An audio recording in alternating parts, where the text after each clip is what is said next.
So చాలా మందికి ఇంజన్లో ఎక్కడెక్కడ ఏ ఫ్లూయిడ్స్ పోయాలి, ఏ ఫ్లూయిడ్ ఎందుకు యూజ్ అవుతుంది, అండ్ లైక్ ఏ సిచ్యువేషన్లో మనకి ఎమర్జెన్సీ వస్తే ఏ క్యాప్ ఓపెన్ చేసి ఫ్లూయిడ్ పోయాలి, అండ్ లైక్ ఫ్లూయిడ్ లెవెల్స్ ఎట్లా చెక్ చేసుకోవాలనేది చాలా మందికి ఐడియా ఉండదు. సో ఇది అంతా బేసిక్ నాలెడ్జ్. కార్ తోలడం ఒకటే కాకుండా ఈ కార్ గురించి కొన్ని బేసిక్ నేర్చుకుంటే సో దట్ మీకు ఒక మెకానిక్ దగ్గరికి వెళ్ళినా కానీ ఎక్కడైనా కార్ ఆగిపోయినా కానీ ఈజీ అవుతుంది. సో ఇవాళ కొన్ని చూపిస్తాను. దాంట్లో ఫ్లూయిడ్స్, ఏ ఫ్లూయిడ్స్ యూజ్ చేస్తారు అండ్ లైక్ ఎక్కడ ఏ ఫ్లూయిడ్ పోయాలి అనేది చెప్తాను. అది ఎప్పుడైనా ఎమర్జెన్సీ కేసులో మీకు ఈజీగా యూజ్ అవుతుంది. సో ఇది ఇప్పుడు కనిపిస్తుంది అయితే ఇది ఇంజిన్ ఆయిల్ క్యాప్. సో ఇప్పుడు ఇది చూస్తున్నారు కదా, ఇది చూసేసరికి విండ్షీల్డ్ ఫ్లూయిడ్ అంటారు. సో బేసిక్ గా ఇది విండ్షీల్డ్ క్లీన్ చేసుకోవడానికి పోసుకునేది. అండ్ నెక్స్ట్ దట్ ఇక్కడ ఈ వైట్ ది కనిపిస్తుంది కదా, ఇది కూలెంట్ పోస్తాం దీంట్లో. సో లెవెల్స్ చెక్ చేసుకుంటారు. సో మీరు చూస్తే లైక్ నాది మ్యాక్స్ కాకుండా లో కాకుండా ఉంది. అండ్ లైక్ ఇది ఇక్కడ వచ్చేసి steering wheel oil. So basic గా ఇది కూడా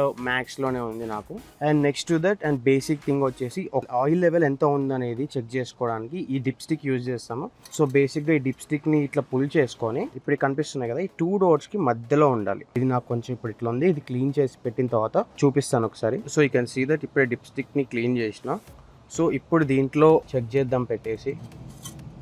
సో టు ద బాటమ్ పెట్టేసి కొంచెం ఇట్లా ట్విస్ట్ చేసుకొని. సో సేఫెస్ట్ లెవెల్ ఏంటంటే ఇప్పుడు మీకు కనిపిస్తుంది కదా, ఈ 2 డాట్స్కి కరెక్ట్ మధ్యలో ఉండాలి. కానీ నాది ఇంకా ఎక్కువనే ఉంది. సో నో ప్రాబ్లం నాకు. సో ప్రతిసారి ఆయిల్ చెక్ చేసుకోవడానికి ఇట్లా ఈ డిప్ స్టిక్ని తీసి క్లీన్ చేసుకొని ఒకసారి సో చెక్ చేసుకోండి.